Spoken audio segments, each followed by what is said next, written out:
So nasema kanisa lina tabia, kuna karakta ya kanisa.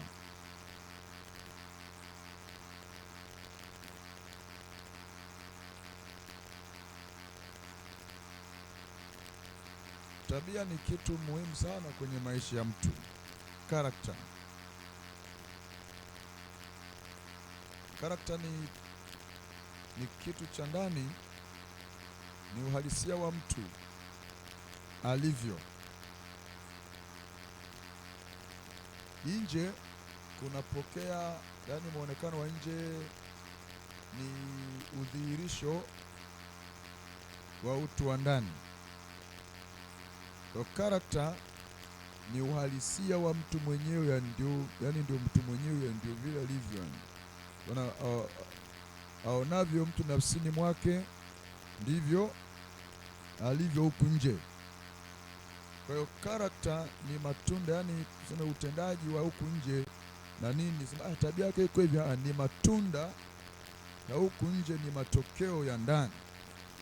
Kwa hiyo karakta ni kitu muhimu sana, na ndio maana lazima kijengwe sometimes kwa nguvu nyingi sana katika mazingira yake ya kutoka ndani. Anasikia vizuri kile Yesu alikisema, watakuja makristo wengi wa uongo na maneno mengi sana mdomoni na nini na mbwembwe nyingi nyingi tu, mvaa ngozi ya kondoo katika muonekano. Hiyo ni hali ya kuficha uhalisia wa tabia. Ndani wa mtu ni kuficha ukweli wa mambo. Kavaa ngozi ya kondoo nje, wakati ni kondoo lakini sivyo. Na Yesu akasema mtawatambua kwa matunda yao. Sawa? Kwa sababu mtini hauwezi kuzaa embe, yaani mpapayu hauwezi ukazaa machungwa. Mti utambulikana kwa matunda yake. Nini kinazaliwa kutokana na tabia hii? Ni nini? Nini kutazaliwa kitu kile kutoka kwa huyu, ndipo tutajua hii ni aina gani. Kwa hiyo tunatambulika, kunatambulika ndani kutoka nje, matunda. Sawa? Sasa hii ni tabia, kwamba wangeficha tabia, lakini don't worry, matunda yataonyesha kwamba ni kitu cha aina gani hiki. Hii ni character. Kwa hiyo tabia ni character. Kanisa lina aina fulani ya tabia, na ikikosekana tabia inayotakiwa, maana yake uta lose kila kitu. Kwa mfano, katika mfano ya kawaida,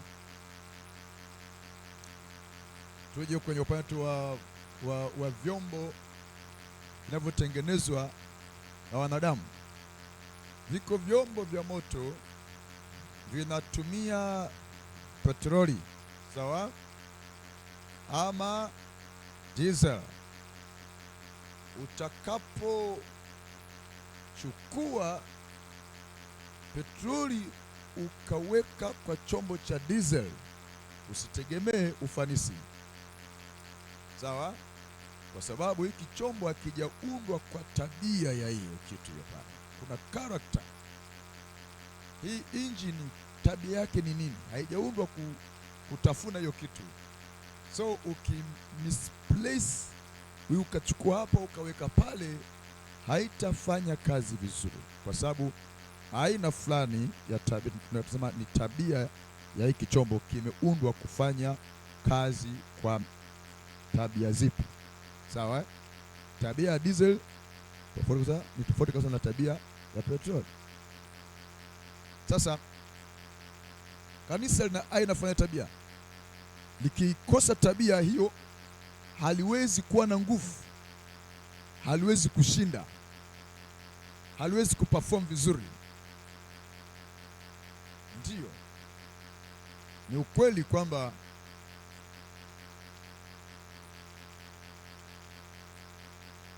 samaki hawezi kuwa hai kwenye nchi kavu huko, sio?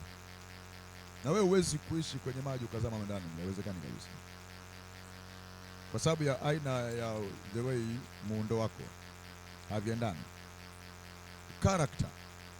Sasa napokuja kwa kanisa, kanisa lina aina fulani ya tabia ambayo hii kila mmoja anatakiwa kubeba hii character ili awe kanisa. Tunabeba namna ya kwake Kristo ili tuweze kuwa na hii tabia ya kwake. Tuliangalia mambo machache ya mwendo wa kanisa hapa, na tutaenda pale kidogo. Kitabu cha Matendo tuliona namna ya kanisa la kwanza kutembea katika karakta ya aina fulani, na hii inajengwa kutoka kitabu cha Wagalatia 5:22. Tunasoma hivi: lakini namna gani? Lakini tunda la Roho ni nini? Tunda la Roho ni nini? Ni upendo, furaha, amani, uvumilivu, utu wema, nini? Fadhili, uaminifu. Cha kwanza nini? Upendo. Hii ni tabia. Namba 2, furaha. Hii ni character, lakini ya nani hii? Ya Roho Mtakatifu. Kila tabia ina maana. Kila tabia ina maana. Inapokosekana kuna madhara. Kunapokosekana tabia mzuri ya Mungu kuna madhara. Kila character katika kanisa ina maana kubwa sana kuwa nayo. Kwa hiyo kanisa, mtu wa Mungu akikosa hii character, yani hivi, unajua kuna shida, na leo nitakufundisheni vizuri. Unajua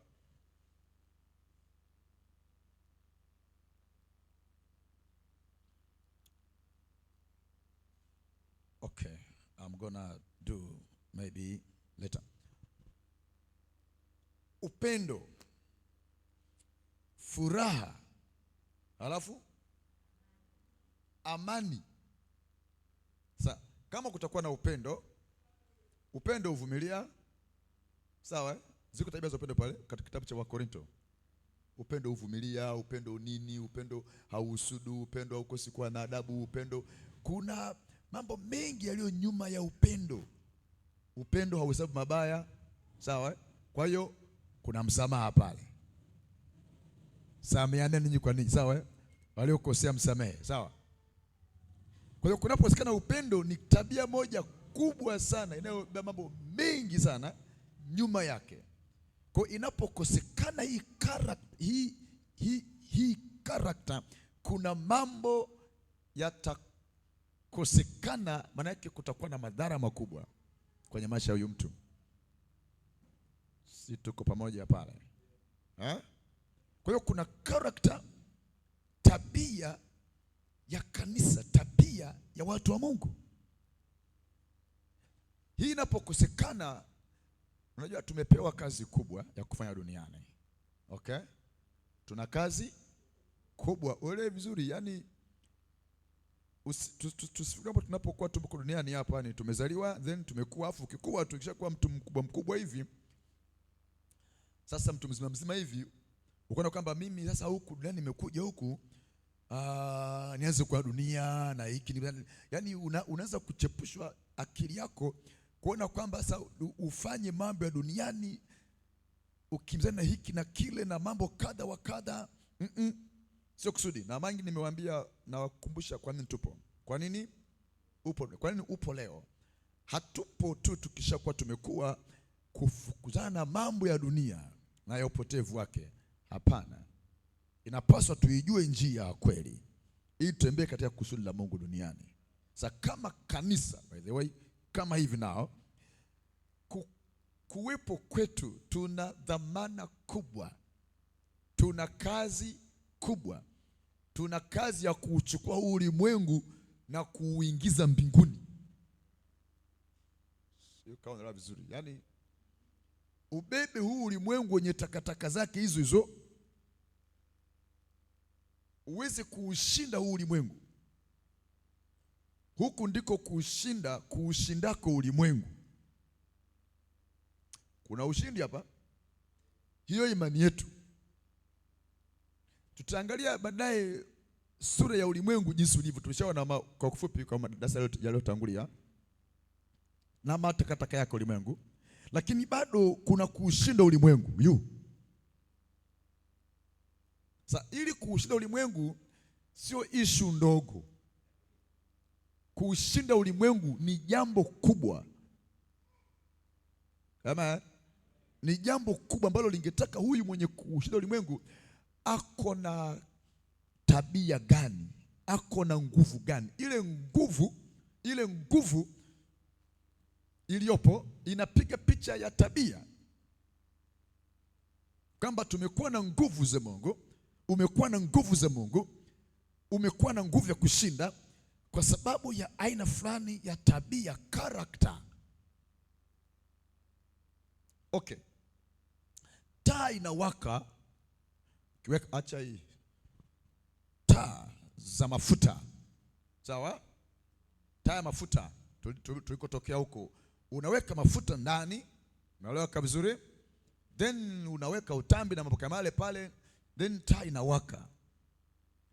Taa inawaka. Mafuta yakiisha, hicho kibatari, hiyo taa haiwaki tena. Ule mwanga wote haupo tena.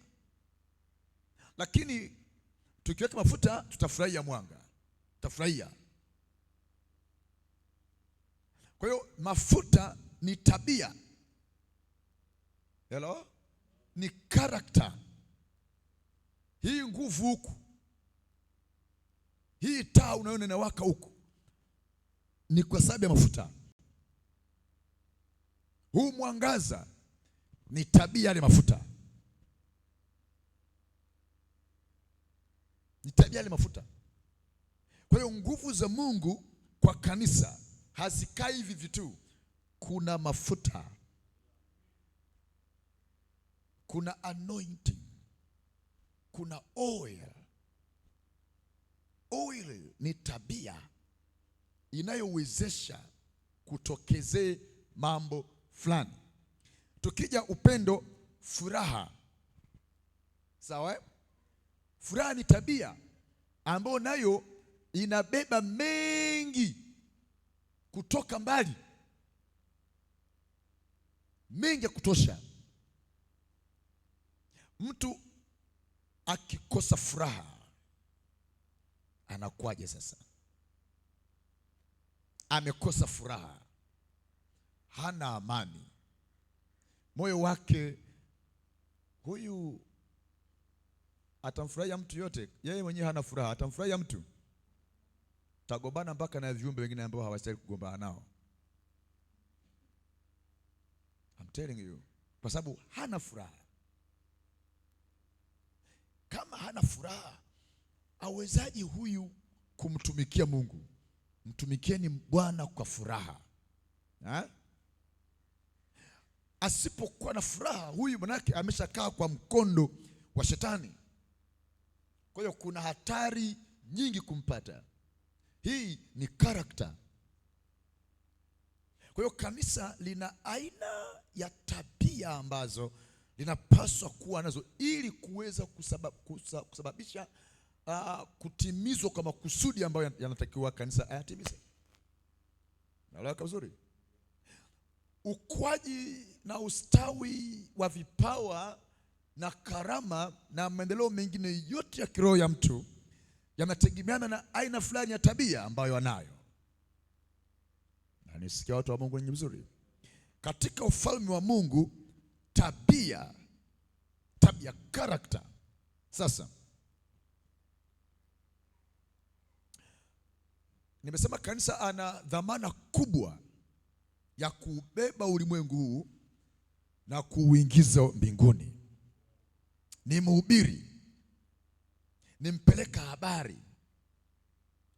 Ulimwengu ungetaka kusikia na kupokea habari kutoka kwa Mungu Mwenyezi kupitia kanisa. Lakini maandiko yameweza tena vizuri kitabu kile cha Efeso sura ya 3 mstari wa 10. Wajibu huo 3:10 tunasomaje pale? Ili sasa namna gani? Kwa njia ya kanisa, hekima ya Mungu iliyo ya namna nyingi, ipate kujulikana, ijulikane na falme na mamlaka katika ulimwengu wa roho, kwa njia ya kanisa. Hekima ya Mungu. Wokovu ni hekima ya Mungu. Matendo yake makuu ni hekima ya Mungu. Kuna hekima ya Mungu ina nguvu, lakini hii ijulikane katika falme. Sasa kwa umakini, sisi hatufanyi kazi katika hali ya kawaida. Hatuhubiri viumbe vya ulimwengu wa rohoni. Tunahubiri watu wenye ulimwengu wa damu na nyama. Vizuri. Kazi kubwa ya kiutaji hapa tulionayo ni kuhubiri watu hawa wa damu na nyama. Wameumizwa, wameteswa, tunaambia okokeni, Yesu atawaponya.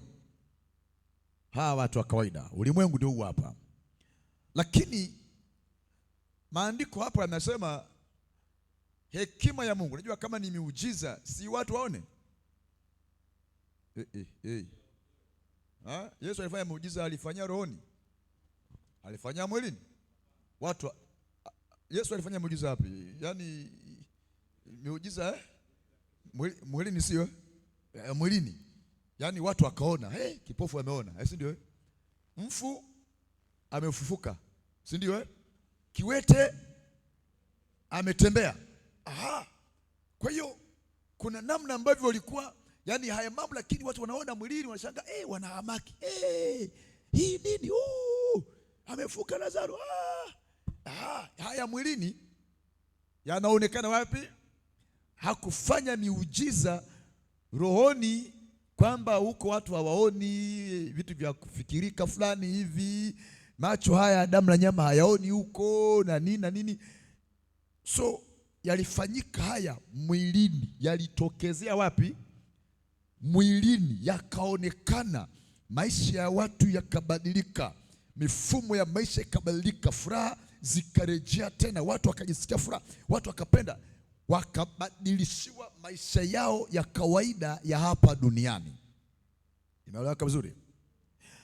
Lakini yawaje katika mstari huu hapa? Ili sasa kwa njia ya kanisa, hekima ya Mungu. Hekima ya Mungu, wokovu ni hekima ya Mungu, sawa? Miujiza, ishara na maajabu, hii ni hekima ya Mungu. Wakashangaa, amepata wapi huyu huu uwezo? Alikuwa kipofu huyu, kiwete tangu kuzaliwa huyu, leo amenyooka hivi. Hii hekima ni hekima gani? Wayunani waliokuwa wanataka kutumia akili hii iliwapa shida sana, kwa sababu wanataka wajue wao kanuni iliyotumika ni nini. Kwa kawaida sayansi yake ni ipi? Ni muujiza. Umeelewa vizuri? Ndio maana akasema kwamba Wayunani wanataka nini? Hekima. Wayahudi na wengine huko wa mataifa wanataka tu ishara. Manake Myunani angetaka kuhoji, hivi mguu uliokuwa umepinda hivi, sayansi gani imetokea ukanepesha huu mwili, hii nyama zikakasa zikanyooka, sayansi yake ni ipi? So akawa wadadisi wa namna fulani. It's okay by the way. Sasa kwa njia ya kanisa, hekima ya Mungu iliyo ya namna nyingi ijulikane katika ulimwengu. Kwa nini si katika ulimwengu wa damu na nyama? Kwa nini ulimwengu wa roho? Kwa nini ulimwengu wa roho? Ingenyoka tu kwamba hekima hii ya miujiza, ishara, maajabu, utendaji wa Mungu, hii mtu alikuwa amekufa, tumeweka dawa gani akapona? Tunataka kujua. Akawa hai, tumempa dawa gani? Ni mfu wa siku kadhaa ameoza, ndio. And then huku, hii dawa gani imetumika? Maana tungetaka kujua sana kwa akili ya kawaida, intellectual, tujue nini kimetokea hapa. Hii ni hekima ya Mungu. Hii ni hekima haitafutikani. Hii ni muujiza ya Mungu, haitafutikani. Hii ni hekima kubwa. Lakini wokovu, kusamehewa dhambi, kufutiwa deni kwa damu ya Yesu Kristo, dhambi zinaondoka na mtu anasamehewa na mtu anakuwa huru.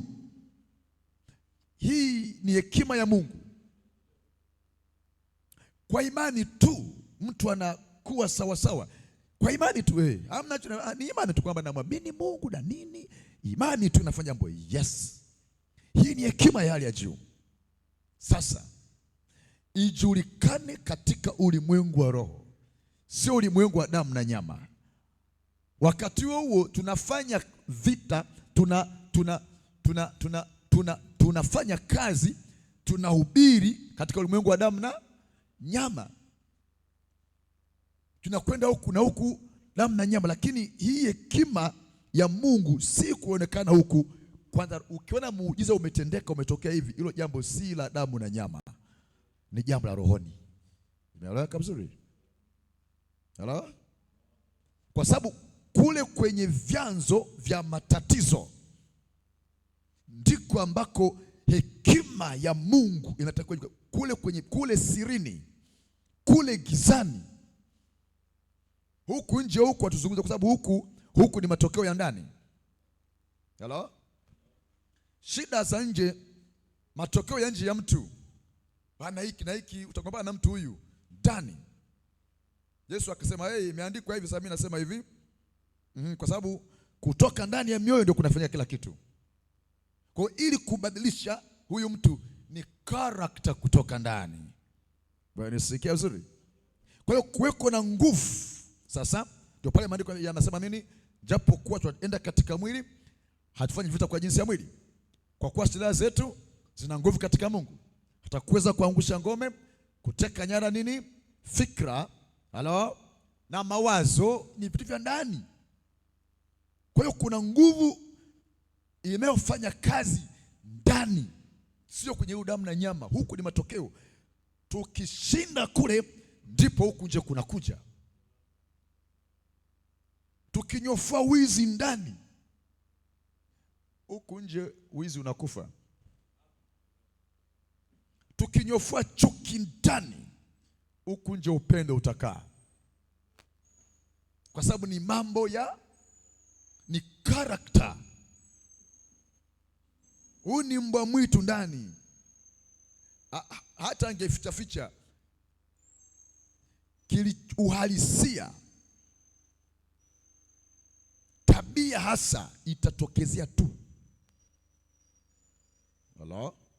Kwa hiyo tuna kazi kubwa katika ulimwengu wa roho, kanisa, ya kuhakikisha kwamba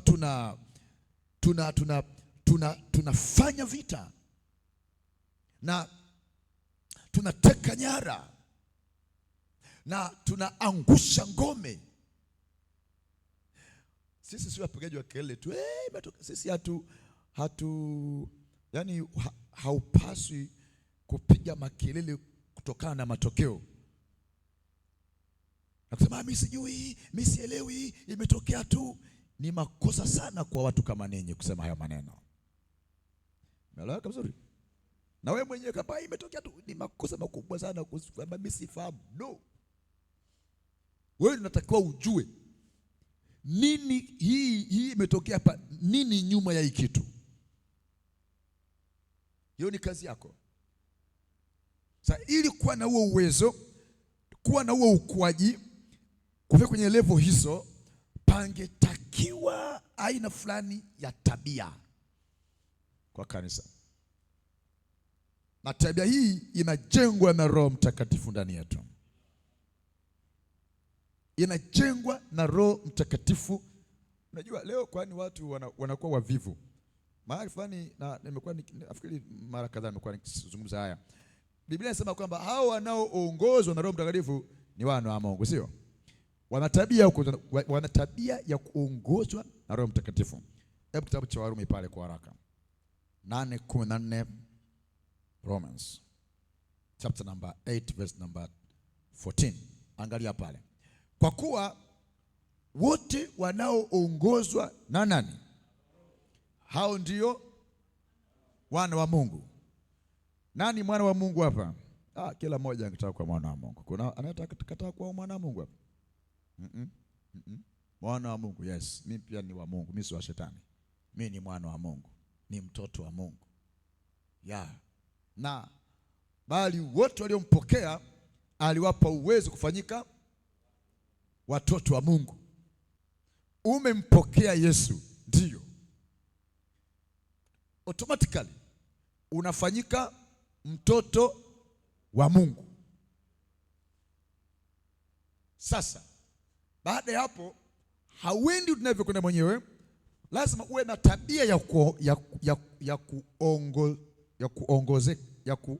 kuongozeka. Yaani uwe na tabia ya kuongozwa. Okay. How this? Yes. Yesu mwenyewe maandiko yanasema kwamba akaongozwa na Roho wapi? Nyikani. Mungu ni Roho. Akaongozwa na Roho nyikani. So mwana wa Mungu huyu. Hao wanaoongozwa na Roho wa Mungu, hao ndio wana wa Mungu. Maandiko yanasema vile pale. Good. Kwa Yesu aliongozwa na Roho nyikani. Hii muda wake wote duniani aliongozwa na Roho. So Roho ukipewa uwezo wa kufanyika mtoto wa Mungu, maana yake automatically una Roho wa Kristo. Halo? Lakini na mtu yote asipokuwa na Roho wa Kristo, huyo si wa kwake. Wote wanaoongozwa na Roho wa Mungu, hao ndio nani? Ina maana kama mtu aongozwa na Roho wa Mungu, huyo ni mwana wa nani? Yaani yatafutage tu babake nani? Ndio. Nataka kuwa mwana wa Mungu, kuwa na karakta ya kuongozwa na Roho wa Mungu. Kwa hiyo sibaki tu kwamba nimeokoka, haleluya, amen, alafu baadaye nakimbia njia zangu tu huko. No, niko chini ya uongozi ambao jambo hili watu wengi hatuliangalii, tunalipuuzia, hatuoni kama tuko under. Tuko chini ya uongozi. Kwa hiyo tunapokea Roho wa Mungu, tunapokea Roho wa Kristo. Imeeleweka vizuri? Na huyu Roho wa Kristo kazi yake nini? Ni kutuongoza. Mtu anakuwa chini ya uongozi wa Roho Mtakatifu. Na kama asipokuwa chini ya uongozi wa Roho Mtakatifu, ni vigumu sana. Tumesoma mstari wa ngapi? Wa 8:14 sio? Hebu 8:9. Lazima kuwa na karakta ya kuongozwa. Karakta ya kuongozwa baada ya kuwa umeokoka, umempokea Yesu, umefanyika mtoto wake. Amen, amen. Kwani mambo mengi hayaendelei, watu wakui, hawasogei mbele, wanabaki wale wale, wanachakaa, wanapoa, wanakata tamaa, wanavunjika moyo. Unajua kama kitu akikuya kiongezeki kinadumaa na baadaye kinakufa, sio? Ni hali ya udumavu. Kwa nini uongezeki? Kwa nini ukui? Kwa nini usogei? Kwa nini nguvu zako hujisikii kwamba leo nimeongezeka, leo na nguvu? Kwa nini hujisikii kwamba kuna advancement, kuna ongezeko fulani katika maisha yako? Uko the same, unazidi kuchaka, unazidi kupungua. Appetite ya ibada inazidi kushuka, mambo ya kiroho yanazidi kushuka, vitu vya huduma vinazidi kushuka. Nini? Kuna tatizo mahali fulani, kuna vitu haviko sawa, ni ugonjwa uko pale. Maandiko yanasema nini? Lakini ikiwa Roho wa Mungu anakaa ndani yenu, ninyi hamufuati mwili bali mwaifuata Roho. Lakini mtu awaye yote asipokuwa na nini? Na Roho wa Kristo, huyo si wa kwake.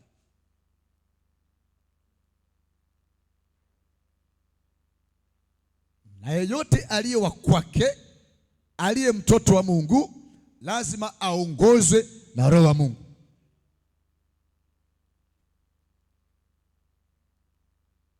Ya mambo yanakuwa vile hadithi fulani hivi ambazo hazina maana. Watu hawafuati, watu hawazingatii. Unajua, yaani mambo ya Mungu haya, Biblia yani watu wako, yani rahisi tu kukutana na mavitabu mengine ya kujaza hiki na kile kwenye akili zetu, lakini mambo ya Mungu hivi haonekani kama yana maana sana kwenye maisha ya wengi,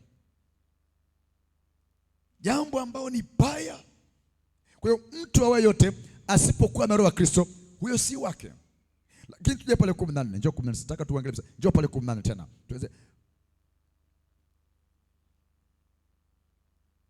mwana wa Mungu hao, bali hao wanao, kwa kuwa wote wanaoongozwa na Roho wa Mungu, kwa sababu wana Roho wa Mungu. Na kama mtu hana Roho wa Kristo, hana Roho wa Mungu, huyo si wa kwake. Na yote mwenye Roho wa Kristo, mwenye Roho wa Mungu ataongozwa na Roho. Sawa? Wote wanaoongozwa na Roho wa Mungu, hao ndio wana wa Mungu. Ndio, bali wote waliompokea aliwapa uwezo kufanyika watoto wa kwake. Kwa hiyo umempokea Yesu, ndio. Mwamini Mwokozi, sawa. Wokovu je? Sawa sawa kabisa. Roho wa Mungu je? Ndio naye. Maana kwamba tu una Roho wa Mungu, unaniambia mimi na Roho wa Mungu wewe. Yaani ni vigumu sana kumwambia mtu leo kama wewe una Roho, wewe umeokoka, utakuwa na Roho wa Mungu. Naambia Roho wa Mungu ni naye. Tuje kwenye kuongozwa. Roho wa Mungu anaokuongoza kufanya dhambi. Tuje sasa kwenye uongozi. Hapo kwenye je, Roho wa Mungu angekuongoza kuiba?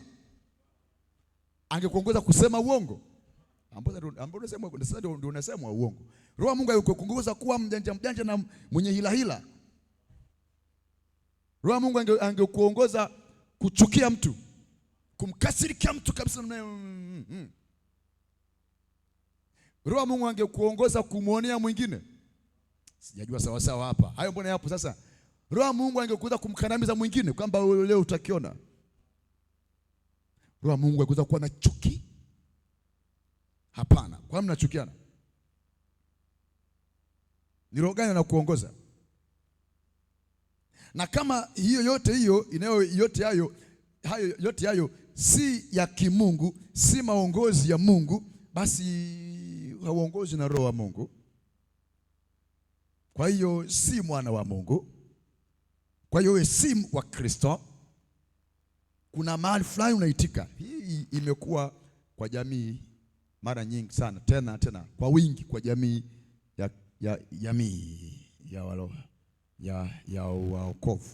waokovu.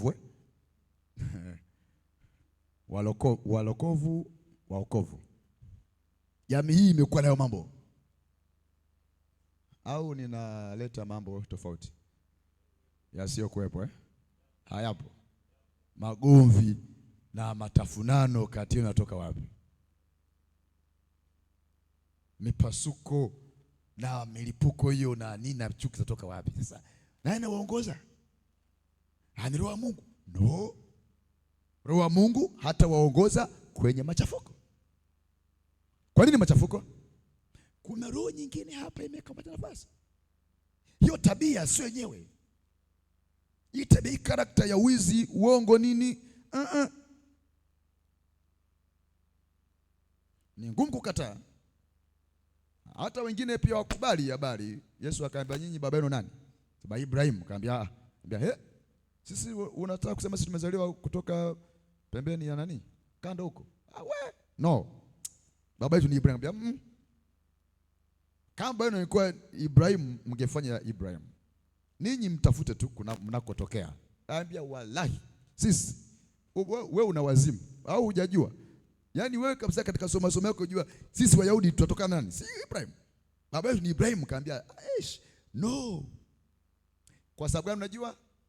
Character. Character. Character ikutambulishe. Akaambia kama mngekuwa Ibrahim, Ibrahimu alikuwa msikivu, mwelekevu, mwenye kumcha Mungu, mwenye kusikia ya Mungu Mwenyezi. Alikuwa good. Lakini ninyi hamsikii, mwataka kuniua. Tabia ya uwaji hii na uongo ule, ninyi ni wa baba yenu Ibilisi. Kwa kuwa tamaa zake, matakwa yake, karakta yake, uongo wake, uwaji wake mmeubeba ninyi hapo. Kwa kuwa tamaa zake ninyi mwazitenda, tena mnazipenda kweli kweli. So automatically because of that character you are.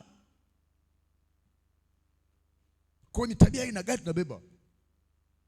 Kwa japo walikuwa wanagoma, wanakataa, wanapinga, lakini sio rahisi kusema kama mimi sio mwana wa Mungu. Mimi ni mwana wa Mungu bwana, hata hivyo. Na roho ya Mungu ndio umeoka, sawa. Sawa, lakini sasa tuje kwenye character. Je, unaongozwa na nani? Tabia, matokeo ya ile, kuna behind, nyuma ya huko kuna anaye force this. Sasa mwenye tabia hizi nani? Za uwaji, za kusema uongo, za kukataa kweli. Ninyi ni wa baba yenu Ibilisi. Kwa Ibilisi muuaji tangu mwanzo. Yeye ni baba wa uongo, ni mwongo, tena ni baba wa uongo, character. Kwa hiyo tukija hapa kwa wanaoongozwa na roho wa Mungu, hao ndio wana wa Mungu. Roho wa Mungu angekuongoza wapi? Hado mambo ya kuuliza kila wakati, hivi mimi na roho wa Mungu sasa huku na kwenda huku ni wapi? Si ndio? Hivi kwa roho wa Mungu unaniongoza kwenda kwenye uwizi, kwenye zinaa, kwenye hivi, kwenye uongo, kwenye ukatili, kwenye hila? Kuna hila? Unafanya jambo kwa hila. Ni mtu wa Mungu? Na pengine ana nafasi kubwa tu, mchungaji nani whatever. Hila zipo kila kona. Bani ya mtu tutamkomesha. Which kind of spirit leading you? Wakati ule ni roho gani na kuongoza wewe? Ni kweli hii kitu lazima ukae. Ni kweli hii tabia, ni huu uongozi ni roho wa Mungu? Kwa hiyo unaongozwa hapa na roho wa Mungu au unaongozwa na roho wa namna gani? Nikisha kuwa naongozwa na roho nyingine, mimi sio mwana wa Mungu from that time. Sababu mwana wa Mungu nikikubali uongozi wa Roho Mtakatifu, nikubali makatazo yake, hiki hapana, hii njia hii sio sawa, hii njia ni dhambi, haifai. Yes. Hata kama lakini natamani, lakini nimekukataza. Sawa? Kina Paul walipofikiri kwenda Bithinia akaambia huko msiende. Twende Misia akaambia huko msiende. Roho akaambia sasa mtoka mwende njia hii. Waliongozwa. Wanatamani kwenda huko, ambia huko msiende. Sasa kubali usiende. Roho wa Mungu anawaongoza. Haleluya. Haleluya. Hawa wanaoongozwa na roho wa Mungu, hao ndio wana wa Mungu. Kwa hiyo Roho Mtakatifu, na ndio nakuta pale huyu ndio ana ile Wagalatia 5, sio? Tunda la Roho, upendo, furaha, yani vingechanua humo ndani maisha, tabia, character ya watu wa Mungu. Sasa sometimes kuna kuwaga na ugumu sana ya kukubali uongozi wa Roho Mtakatifu. Ngumu sana sometimes, kutokana na matakwa yako na namna yako na tabia yako. Kubadilisha tabia zako ni ngumu. Sikiliza, maandiko yanasema nini? Hao wanaoongozwa na Roho, mkiongozwa na Roho, turudi pale mstari ule wa 8. Mkiongozwa na Roho, wangapi tuchukua? Wa 9. Mkiongozwa na Roho, kamwe hamtatimiza tamaa za mwili ili kushinda. Sasa lakini ikiwa Roho wa Mungu anakaa ndani yenu, ninyi hamuufuati mwili bali mwaifuata Roho. Ikiwa Roho wa Mungu anakaa ndani yenu, kama hakai Roho wa Mungu ndani yenu, mtafuata mambo ya mwilini. Unaona vizuri? Aha.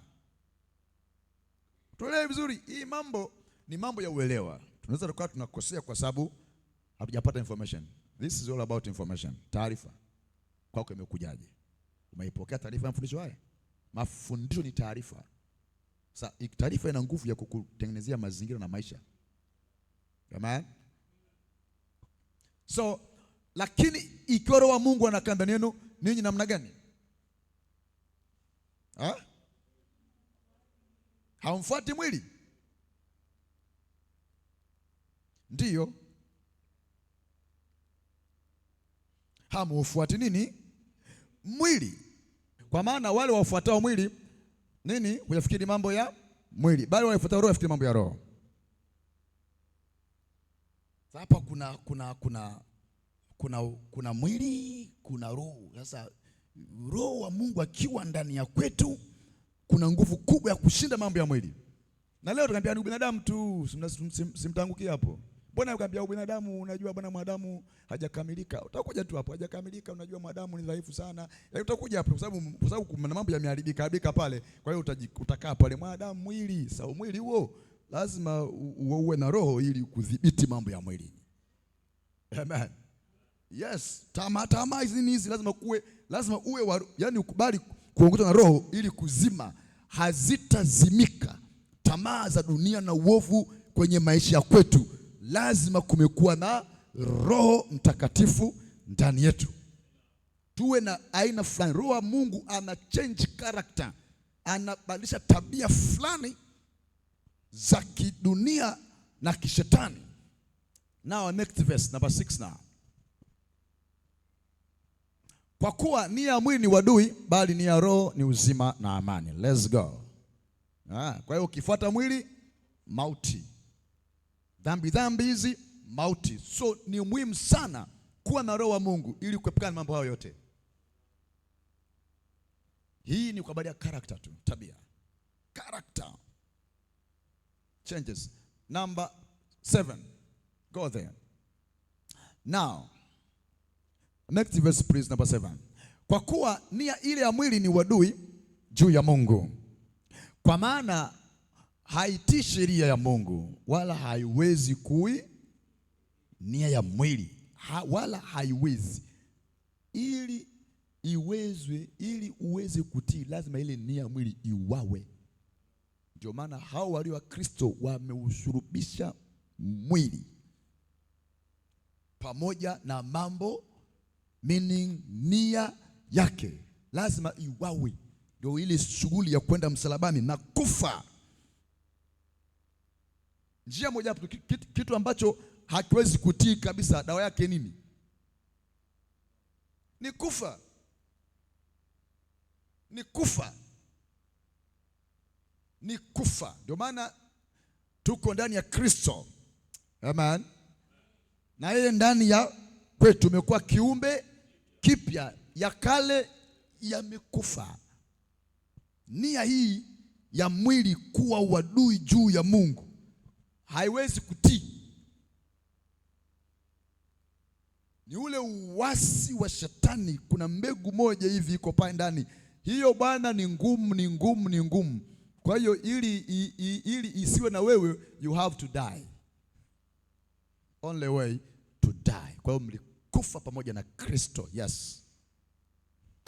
Ili kubadilisha tabia kabisa, ili uwe mtii na mwelekevu. Sasa kama kuna mtu yote ambaye bado yuko, unakuta mtu habadiliki, hageuki, yuko vile huyu, ile nia wadui bado ipo.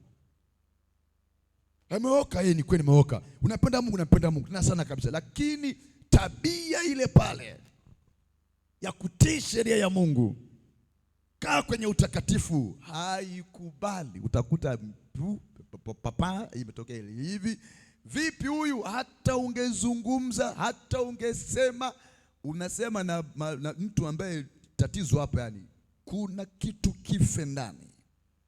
ajikubali mwenyewe kwamba nakubali, nataka hii kitu ife. Kuua ndio solution, kufa na Kristo ili tabia fulani zife. Imeelewa kabisa? Next verse now, number 8 sasa. Kwa kuwa wale wafuatao mwili hawawezi kumpendeza Mungu. Wanaofuata mwili unavyotaka hawawezi kumpendeza Mungu. Maana hawa wanaongozwa na mwili, sio na roho tena.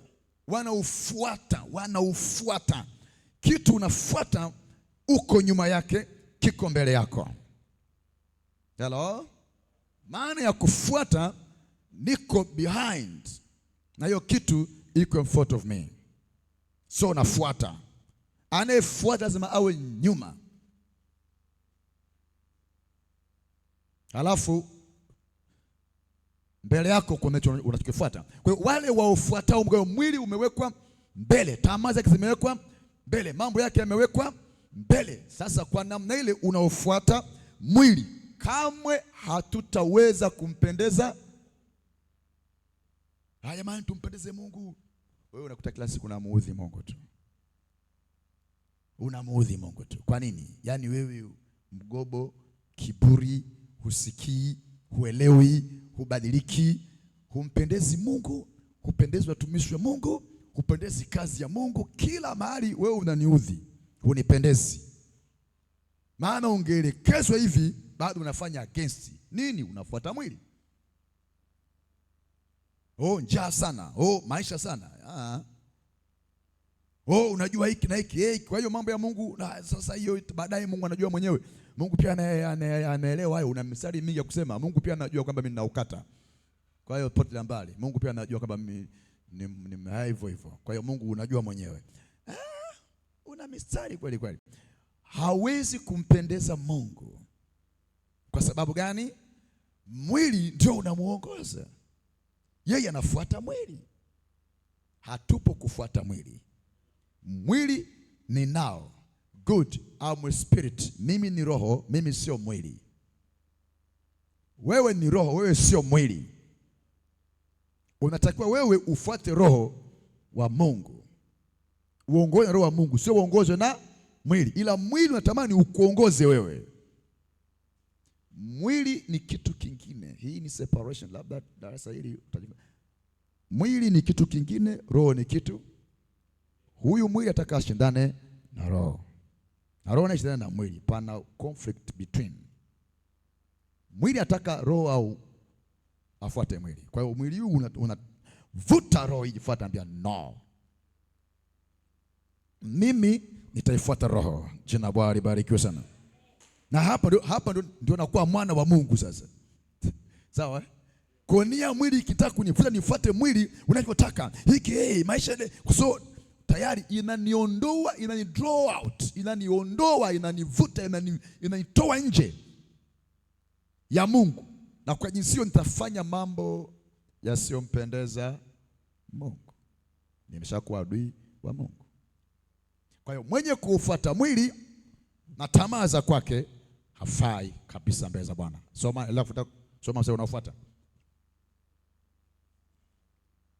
Lakini ikiwa roho wa Mungu anakaa ndani yenu, ninyi hamuufuati mwili. Ikiwa roho wa Mungu anakaa ndani yenu, ninyi hamuufuati mwili. Kwa ni lazima roho wa Mungu akae ndani, ndipo ni mwili unakuwa. Lakini sasa hapa mwili utatii kufuata wewe hapa. Amen, amen. Kufuata roho. Na wewe mwenyewe unaongozwa na roho wa. Kwa hiyo wewe pamoja na mwili wote mtamtumikia Mungu sasa. Jina Bwana libarikiwe sana. Jina Bwana libarikiwe tena. Wote mtajua Mungu namna gani mwili. Lakini sema mimi hapa roho wa Mungu hapana. Niko mtu mwenyewe, roho ya kwangu mwenyewe na mwili wangu. Roho ya kwako bila ya roho wa Mungu haina nguvu. The powerless. Huwezi kuushinda mwili kama una roho wa Mungu. Ndio maana lazima Roho wa Mungu awe ndani yako na uongozwe na Roho kwake, then utashinda mwili. Lakini vinginevyo ni gumu. Tabia zote za kimwilini zitatokezea, lakini tukiwa na Roho wa Mungu, maana yake tabia za Roho wa Mungu zitakaa kwetu. Tutakuwa watu wanana, watu watii, watu waelewa, watu wenye adabu na nidhamu, na mambo yetu yatakwenda vizuri. Hapo ndipo kutakapotokea ustawi wa nguvu za Mungu kwa kanisa na neema ya Mungu ili kutimiza wajibu tuliopewa duniani. Leo kanisa limekuwa wiki kweli kweli, dhaifu sana. Kwa nini? Kuna karakta ambayo inaua. Sio kama unaelewa vizuri. Number 9 okay. Lakini mtu yeyote asipokuwa na Roho wa Kristo, huyo sio kwake. Number 10. Tushafika hapo. Kwa hiyo kama Roho wa Mungu hayupo hapo, tatizo. Na Kristo akiwa ndani yenu, ninyi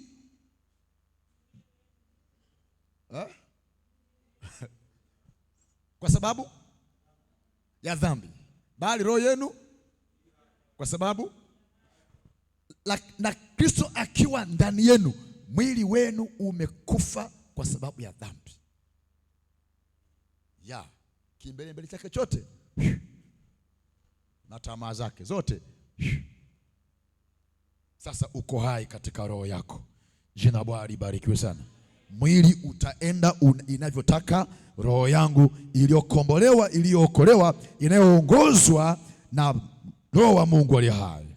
Mwili utafuata, hauna namna. Yani yale matamaa na matakwatakwa na vimulimuli, yani unajua ni hivi, sisi tuna tatizo sasa, tuna mchanganyiko wa mambo. Unajua tumechanganya maisha. Na kwenda kwa tamaa zako mwenyewe na yake zako, yani tatizo. And then kidogo taka Mungu nini? No, vitu haviwezi kwenda sawa sawa. Hapa ni lazima mambo yote ya kimwili yafe. Yaani ubakie na mkondo mmoja tu kuendesha maisha yako. Roho yako iwe hai. Mwili umekufa. Kristo akiwa ndani yenu, mwili wenu umekufa. Kae ndani yangu, Kristo akiwa ndani yetu, nini kinatokea? Very simple question. Yesu akikaa ndani yetu, nini kinatokea? Kristo akiwa ndani yenu, nini kinatokea kwenye mwili? Kusema niko ndani yako na kae ndani yangu na ndani yenu is okay. Kuna matokeo ya Kristo kaa ndani yako, kuna lazima mwili ufe. Ile asili ile tamaa ile kutokutii ile lazima ife. Ndio utu wa kale ule pale. Nimesulubisha utu wa kale pamoja na Kristo. Tungewaandaa watu kwenda mbinguni, lakini by the way kutokana na mazingira yetu leo sasa hivi hapa, mbinguni kuingia hivi tubwi. Hapo mahali hapo sio tupakupiga makofi. Haleluya, haleluya. Tutapiga makofi na sisi hapo, tutapiga wote hapa, lakini pale kutoboa kanataka hii akili hapa. Otherwise, ndugu zangu, jana msiyupo. Kuna vitu vya msingi sana ili kumfanya Mkristo kuwa powerful. Kwa hiyo vile vitamaatamaa vya kile vya kijingajinga na magani vinakufa. Niko ndani ya Yesu, ninaburudika. Simple like that. Ukiwa ndani ya Kristo, maburudiko ya duniani yote yamekufa. Starehe na anasa na akili zimechauka hivi vinakufa. Yani hakuna mwili sijui unasumbua mwili, sawa? Si kwa sababu bado unao. Haujafa. Ukifa, kwani wale kufa wanakusumbua sasa? Wale kufa wanakusumbua? Wale kufa kusumbui. Au kuna wale kufa wanasumbua hapa duniani sasa? Sababu kufa kama bora amekufa Isa, alikuwa anatusumbua sana. Maana hata sumbua tena. Bora mmekaa kimya. Hii jambazi hili hapa mtaani kweli ni huruma, lakini zile kaeka zitakuwa zimeisha. Ni huzuni, lakini kiukweli ile mambo yake yatakuwa hayapo tena. Tutakaa kwa amani. Basi tumsindikize mwenzetu, lakini kilichokufa hakikusumbui tena. Mwili ukifa leo unanisumbua kwa sababu bado haujafa. Ukifa huo, kuna nguvu itakayotokezea. Msao unaofuata unasema nini? Sio kama mnaelewa character. Lakini ikiwa roho wake aliyemfufua Kristo, Yesu katika wafu anakaa ndani yenu, na yeye aliyemfufua Kristo Yesu katika wafu ataihuisha miili yenu iliyo katika hali ya kufa, kwa kuwa kwa roho wake anayekaa ndani. Sasa roho wa Mungu aikaa ndani yetu, kuna vitu okay. Swali linakuja, roho wa Mungu aikaa ndani yako, mambo gani yanafanyika? Majibu yako hapo hapo. Kwanza atahuisha miili yenu iliyo katika hali ya kufa. Yale magonjwa, zile laana, ile mikosi, ule ufu unahuishwa katika Kristo. Unakuwa energized. Nilikuwa dhaifu, ndio. Sasa baada ya hapo nasikia nguvu za mwili wangu, niko sawa, niko fit. Sasa hivi niko fit, ndio. Kwa nini? Sasa roho ikikaa ndani yetu, kuna mambo atafanya, nguvu ya kutosha kwenye miili hii hapa. Amen. Ndio pasi tatia magonjwa haya kimishiri ndani ya kwenu. Ndio, ataihuisha miili yenu iliyo katika ile kufa kwa roho wake. Kwa hiyo kuna kuhuishwa, kuna kutiwa nguvu, kuna kuimarishwa miili yetu hii sasa, ili iweze kumtumikia Mungu. Haleluya. Ndio, Mungu anakaa, si hekao lake sasa. Kama shako hekao lake lazima alikarabati. Alifanye kuwa na nguvu. Lazima alitengeneze, lazima aliumbe vizuri. Ni hekao lake, lazima liwekee ulinzi. Sasa nyumba hii imekuwa hekao la Mungu. Kuna changes kubwa. Huu mwili lazima uingie mahali fulani ili uwe mwingine kabisa katika jina la Yesu. Ili tabia na mielekeo na matakwa na shauku zake zote ziwe under subjection to the Holy Spirit.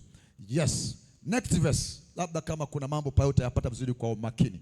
Basi kama ni hivyo ndugu, tu wadeni si wa mwili, tuishi kwa kufuata mambo ya mwili. Hapana, bali tuna kazi ya kutumikia Bwana. Mseo unaofuata. Tu wadeni sio kufuata mambo ya mwili. Hapana. Next verse.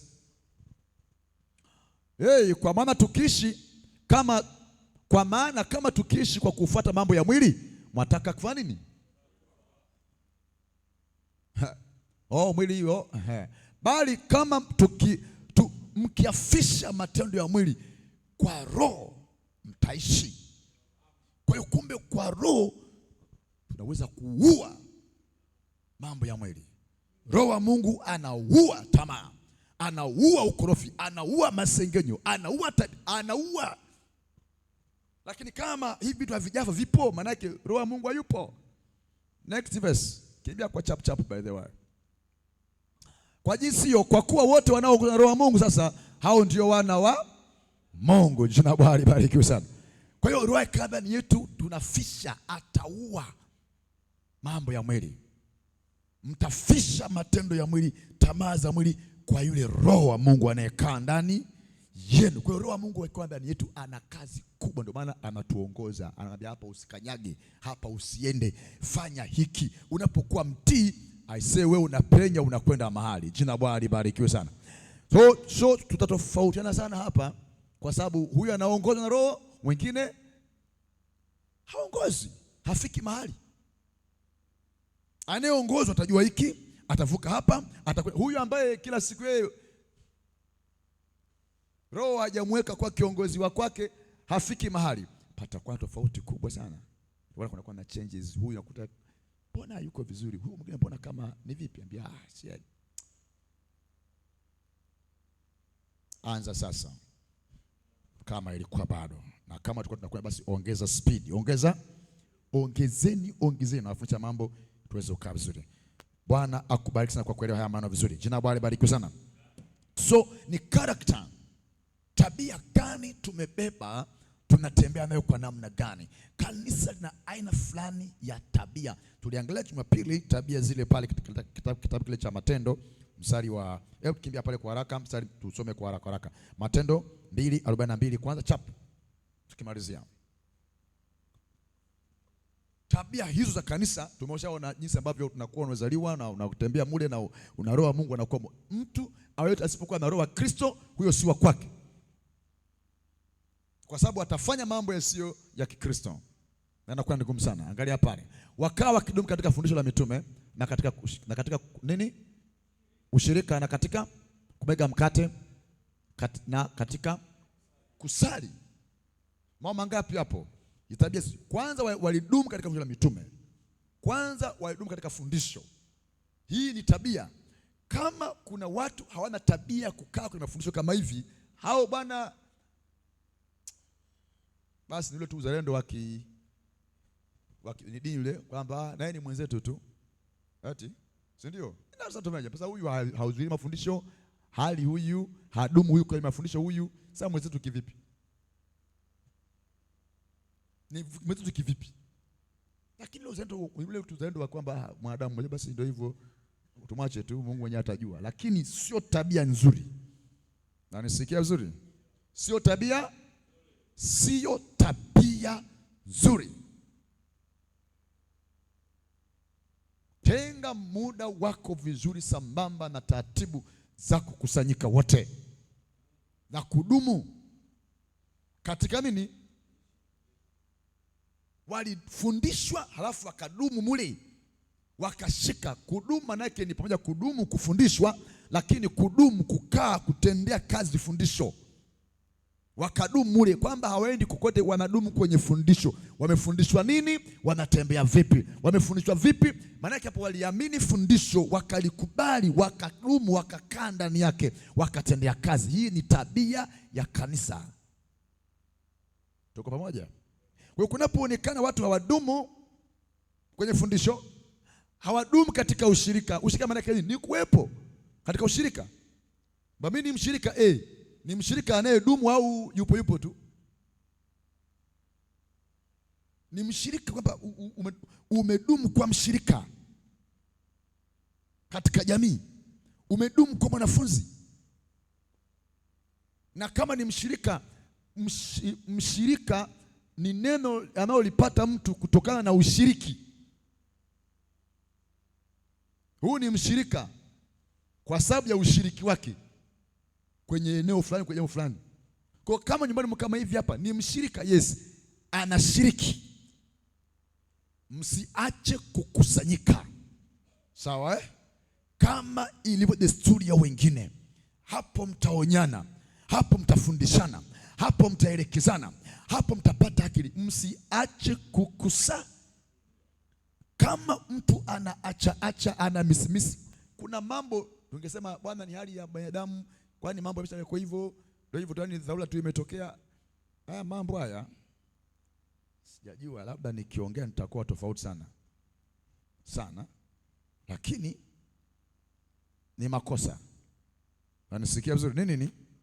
Yaani kwamba nilikuwa kazini, nimechelewa kazini, sijui niliitwa nani. Yaani hayo ni hayo nini? Hayo ni makosa.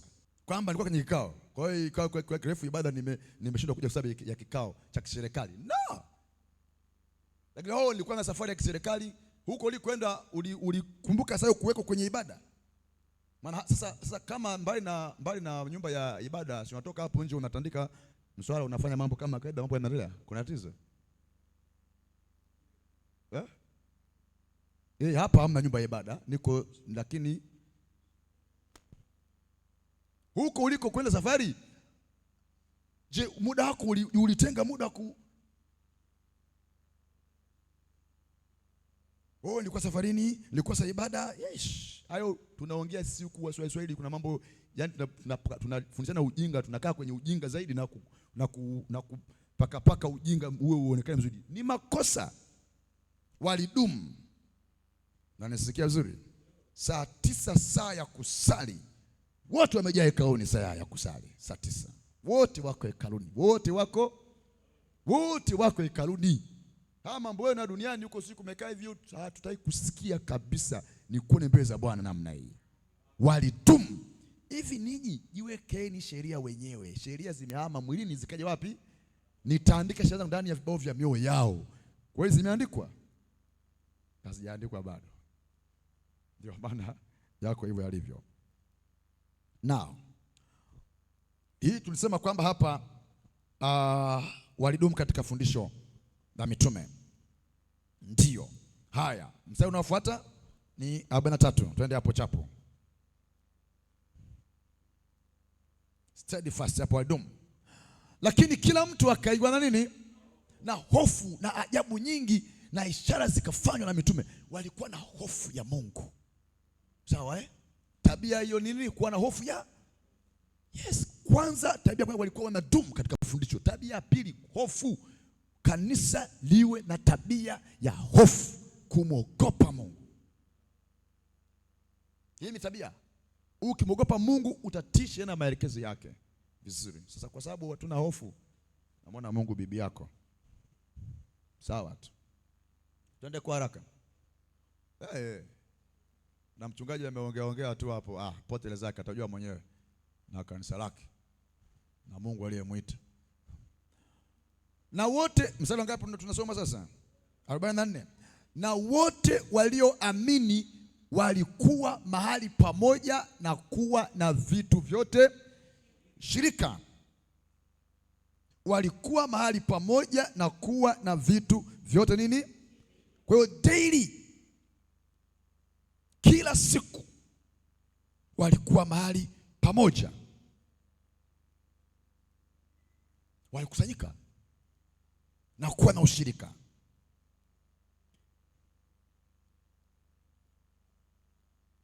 Hapa ni siku ngapi?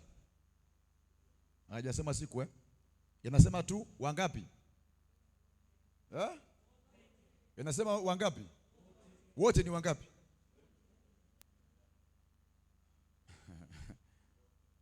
Wote ni wangapi? Wote ni wote waliopo, idadi wanayo wote. Kama ni 10, kama ni 5, kama ni 6, kama ni 2. Haya, ninyi wote mko wangapi? Hapa mko wangapi? Hapa mko wote? Na kesho kutwa na wewe pia utakuwa haupo.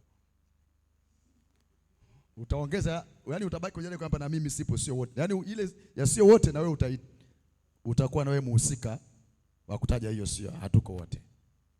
Hiyo ndio matatizo na huo ndio ujinga. Sawa? Huo ndio ujinga. Hii tuyasemeje? Na wote walioamini walikuwa mahali pamoja. Ni tabia wote tuwepo mahali. Meleka vizuri? Next verse. Andika vizuri ya mambo atakusaidia. Hii ni tabia, character. Wakiuza mali zao na vitu vyao walivyokuwa navyo na kuwagawia watu wote, na kama kila mtu alivyokuwa kama kila mtu alivyokuwa na haja. Hapa walianza kuhudumiana, care each other, wakaanza kusaidiana. Sawa Rafiki yako kama nafsi yako, moyo wako nafsi yako kama nafsi yake mpende. Kwa hiyo ile kwamba mpende jirani yako kama nafsi yako ndio inafanya kazi hapa. Sasa wanahudumiana, wanajaliana, wanauguzana, wanashibishana. Huyu ana njaa inakuja wanaangaliana. Hii ni tabia, ni viungo katika mwili wa Kristo. Lakini leo kila mmoja atajua mwenyewe. Shughulika na mambo yako, utakoma tu kanisani, haleluya haleluya kwa mbali hivi, hai utajua mwenyewe na uloko yako. Ni sawa kwa sababu mambo yameharibika. Wewe mwenyewe tabia mbovu, mambo ya kiroho hamna, mezi lako hayako sawa sawa. Kwa hiyo mambo kukitokea maharibiko mengi yatatokea. Kama kuna roho wa kutuongoza ndani, shida. Sababu roho wa Mungu hata kuongoza kumisi. Hawa watu walikuwa na roho wa Mungu. Sawa hiki kwa kinafanyika hapa roho wa Mungu. Kwa hiyo kikubwa hapa ni kuongozwa na roho wa Mungu, kukubali roho wa Mungu kaa ndani yetu. Hizi mingine hizi zitaharibika zote. Next verse kwa haraka tukimaliza. So be together and shared, care each other. Na kila siku kwa moyo mmoja walikuwa wakidumu katika hekalu Siku ngapi hapo? Sasa hapa ni kila, pale walikuwa wote, sasa hapa ni kila. Kwa hiyo wote kila siku, manake kila siku manake nini? Ni jana, unashinda leo, kesho, shinda kesho kutwa. Kila siku manake nini? Ni siku bila kukosa siku yoyote. Nikuulize, unaweza hapa? Unaweza hapa? Wamekaa kimya, manake kuna tatizo kidogo. Hawa ni watu au ni malaika? Ni watu. Na wewe ni malaika au ni mtu au ni mnyama, ni mbuzi, ni kondoo? Ni mtu. Shida iko wapi? Kama hawa waliweza, wewe nini, kwa nini usiweze? Inaonekana kwamba wewe una ushetani mkubwa zaidi. Ndio majibu. Uongozi na roho, wewe unajiongoza mwenyewe. Kwa hiyo leo niende, leo usiende. Mwili unakuongoza. Leo unajisikia siendi, ngoja nikavue samaki. Vipi? Ambia nilikuwa kidogo najisikia, kumbe ulikuwa unasikia njaa. Kwenda kuvua msoni. Leo kidogo ngoja niopoepoe hapa. Leo muda huu nitachukua, ngoja niopoepoe hapa. Haya bwana. Siku za katikati walikuwa tangu saa 9 mpaka 12. Masaa mangapi? Hiyo ni ibada ya jioni, ibada ya jioni, sawa? Matatu au manne, matatu. Saa 9 yenyewe, saa 10 yote, saa 11 yote mpaka 12. 3 hours. Masaa mangapi? Hiyo ni ibada ya kila siku. Yes, ya kila siku. Sio ya katikati kwamba ile sap. Asante kwa kunisaidia. Hiyo ni ibada ya kila 3 hours. Wote wako nyumbani mwa Bwana. Masaa mangapi? Leo na kama masaa mangapi hapa siku za katikati? Na unaruka 1, 2, 3. Masaa mawili yakifika ugomvi. Baba nyumbani, ugali umechelewa, vibao.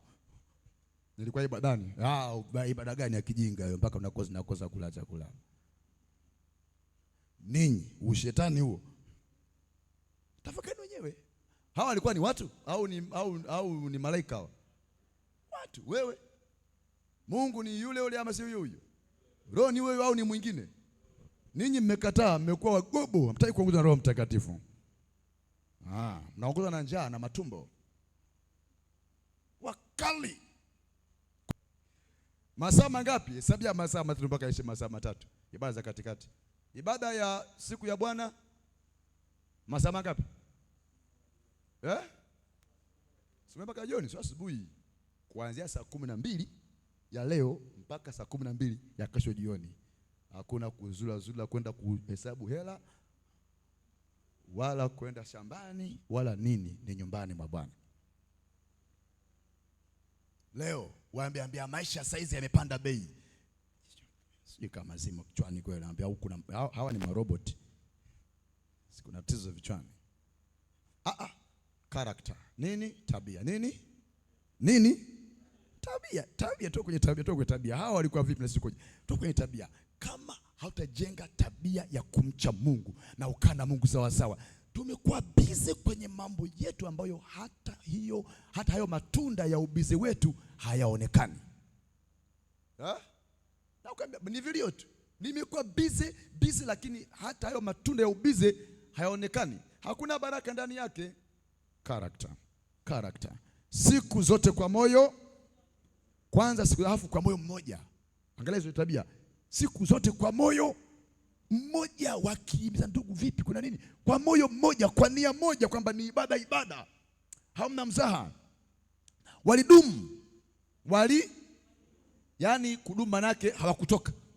Kwa lugha nyingine sio? Walidumu, hawakutoka siku zote. Kwa hiyo walidumu humo ndani. Kwamba hatuwezi kukaa mbali na nyumba ya Bwana because of time. Wakimega mkate nyumba kwa nyumba na ibada nyumba kwa nyumba zilikuwepo, na kushiriki chakula chao kwa furaha na kwa moyo mweupe kabisa. Hapa kwa na ile lione ili imekaa kana namna gani. Hii ni tabia, ni character ya watu. Jamani, ni watu, sisi ni vipi? Lakini Roho Mtakatifu alikuwa pamoja na wao. Aliwaongoza kufanya hayo mambo mazuri katika jamii na katika maisha ya kwao, na ni Roho wa Mungu. Hii kanisa ilikuwa na furaha, kila mmoja tamani kuingia hapa ndani. Amen. Wanapendana, hakuna makelele, hakuna vinyo. Sema kwa jina la Yesu. Uchawi uteketee sasa hivi. Wakimsifu Mungu, halafu angalia, wakimsifu walikuwa na sifa za kweli kweli, tabia ya kumsifu Mungu, tabia ya kumsifu. Leo hii tuna vikundi vya sifa. Sisi wengine sio wasifuji, tunaangalia tu na kufurahiwa na kutumbuizwa.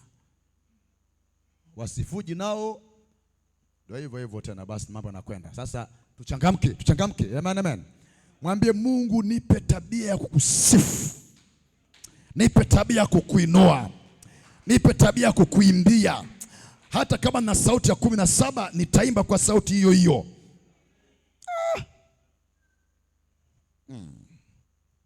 Okay, na kuwapendeza watu. Leo mna magomvi, kila mtu anambia pote zake, achana. Tafuteni kuwa na amani na watu, hata wale waovu tafuta kuwa na amani nao, sio sababu amekuchokoza basi kwa kuwa amenichokoza na mimi namminyia na mimi namkatia zake hivyo. Kwa hiyo simsalimii, kwa hiyo usiongee naye, kwa hiyo atajua mwenyewe hata nini. Haitaki kuwa hivyo, wewe hutaki kuwa hivyo, sawa Wakiwapendeza watu wote, Bwana akafanya nini? Kanisa kwa wale wakiokolewa panapendeza Bwana, sio wao, Bwana mwenyewe akali kanisa. Ni Bwana anadisha, sio juhudi zao kwamba tunahubiri sana nani. Ni Bwana mwenyewe analizidisha. Kwa hiyo kuna kile Mungu hazidishi hata mngepambana, kwa sababu kuna.